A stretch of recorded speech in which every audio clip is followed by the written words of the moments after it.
হয় ৰাসোৎসৱৰ এক নান্দনিক দৃশ্যৰ সৈতে মই বৰ্তমান উপস্থিত আছোঁ খৰাগড়ত আৰু খৰাগড়ত এইবাৰ তিনিদিয়াকৈ ৰাসোৎসৱ উদযাপন কৰিবলৈ লৈছে। মই পোনপ্ৰথমে আপোনালোকক সেই যি নান্দনিক দৃশ্য আৰু যি আধ্যাত্মিক পৰিৱেশ এই মুহূৰ্তত দেখুৱাইছোঁ আৰু এয়া খৰাগড় কলা কৃষ্টি কেন্দ্ৰৰ উদ্যোগত এই বছৰ তিনিদিনীয়াকৈ যিটো তেওঁলোকে ৰাস উদযাপন কৰিবলৈ লৈছে আৰু এই মুহূৰ্তত ৰাসৰ যি দৃশ্য সেই দৃশ্য ইয়াত দেখিবলৈ পোৱা গৈছে আৰু কৃষ্ণ বন্দনাৰ যি পৰিৱেশ সেই পৰিৱেশ ইয়াতে আপোনালোকে দেখিছে।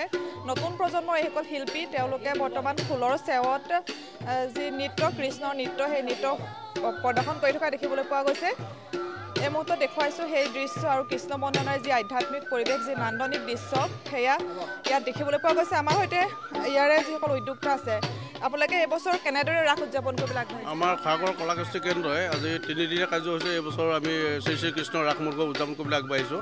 আমাৰ সত্ৰৰ পৰা নৃত্য পৰিচালক মানিক শইকীয়াদেৱৰ নেতৃত্বত নৃত্য পৰিচালক চলি আছে, আপোনালোকে দেখিছে। আমি ৰাজ্যৰ যি ক'ভিড পৰিস্থিতি আছে তাৰ প্ৰটোকল আমি নিশ্চয় মানি পেলাই ছ'চিয়েল ডিষ্টেঞ্চ চেনিটাইজাৰ মাস্ক পৰিধান কৰি পেলাই গোটেই কাৰ্যসূচীটো সফল ৰূপায়ণ কৰিম বুলি আশা কৰিছোঁ। আৰু শিশু কৃষ্ণৰ ক্ষেত্ৰত কি ব্যৱস্থা? শিশু কৃষ্ণৰ ক্ষেত্ৰত আমি শিশুলীলা এইবাৰ অনুষ্ঠিত কৰা নহ'ব, যিহেতু মহাৰাষ্ট্ৰৰ পৰা আমি আৰম্ভ কৰিম। ছেকেণ্ড নাইটত ফাৰ্ষ্ট নাইটত আমি কংসালয়লৈকে কৰিম। হয়, নিশ্চয়কৈ তেওঁলোকে সম্পূৰ্ণ ক'ভিড প্ৰট'কল মানি এইবাৰ ৰাস উদযাপন কৰিছে আৰু যিহেতু চৰকাৰে শিশু কৃষ্ণৰ ক্ষেত্ৰত যি বাধা বাধ্যকতা আৰোপ কৰিছিল সেয়া তেওঁলোকে মানি চলিছে আৰু তেওঁলোকে কৈছে শিশু কৃষ্ণৰ সেই যিখন আচলতে খণ্ড সেই তেওঁলোকে সম্পূৰ্ণৰূপে এইবাৰ নহ'ব বুলি কৈছে। মহাৰাসৰ পৰা আৰম্ভ হ'ব বুলি কৈছে। তুমি কিহৰ ভাওত অভিনয় কৰিবা? কৃষ্ণ, মহাৰাস কৃষ্ণ। কৃষ্ণৰ এটা সংলাপ ক'ব পাৰিবা নি এতিয়া? মোহময় মধুময় কি যে সুন্দৰ ৰজনী, শাৰদীয় প্ৰকৃতিৰ প্ৰস্ফুটিত তৰুলতাই মোহময় কৰি তোলে শ্ৰী বৃন্দাবন।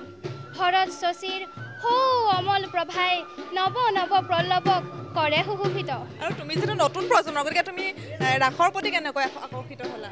ৰাসৰ প্ৰতি মই সৰুৰ পৰাই নৃত্য কৰি থাকোঁ, ভাল লাগে কৰি। ইয়াতে সকলো গোট খাই গাঁৱৰ ছোৱালীসমূহ কৰি ভাল লাগে। নিশ্চয়কৈ সৰুৰে পৰা এওঁলোকে ৰাসৰ যি অভিনয় যি নৃত্য সেই কৰি আহিছে বুলি কৈছে আৰু নতুন প্ৰজন্মৰ যিসকল কণমানি আছে, যিসকল নতুন প্ৰজন্মৰ প্ৰতিভা আছে, সেই প্ৰতিভাসমূহক উন্মেষ ঘটোৱাৰ ক্ষেত্ৰত কিন্তু এই খৰাগড় যি ৰাস সেই খৰাগড় ৰাসে যথেষ্ট ভূমিকা গ্ৰহণ কৰি আছে।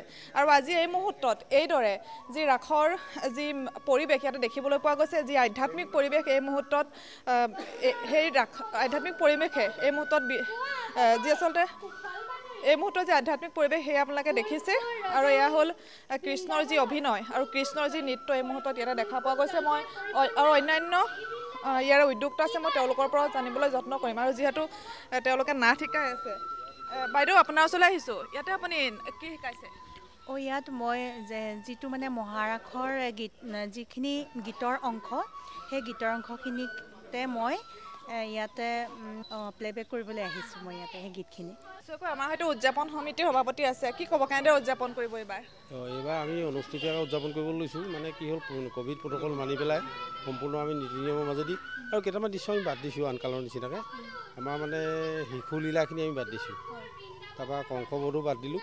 তাৰপিছত আমাৰ মহাৰাস হ'ব আৰু আগদিনাখন আমাৰ কৃষ্ণ জন্ম হোৱালৈকে হ'ব।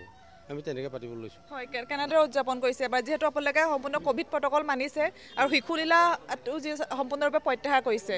পোনপ্ৰথমে প্ৰাগ নিয়োজক মানে শ্ৰী শ্ৰী ৰাস মহোৎসৱ উদযাপন সমিতিৰ তৰফৰ পৰা আন্তৰিক ধন্যবাদ আৰু কৃতজ্ঞতা জ্ঞাপন কৰিছোঁ।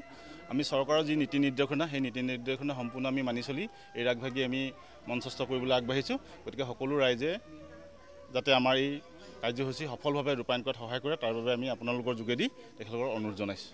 হয়, নিশ্চয়কৈ এইদৰে এতিয়া খৰাগড়ত যি ৰাসৰ যি আধ্যাত্মিক পৰিৱেশ সেই আধ্যাত্মিক পৰিৱেশ দেখিবলৈ পোৱা গৈছে আৰু কৃষ্ণ বন্দনাৰে সমগ্ৰ পৰিৱেশ মুখৰিত হৈ পৰিছে এই মুহূৰ্তত।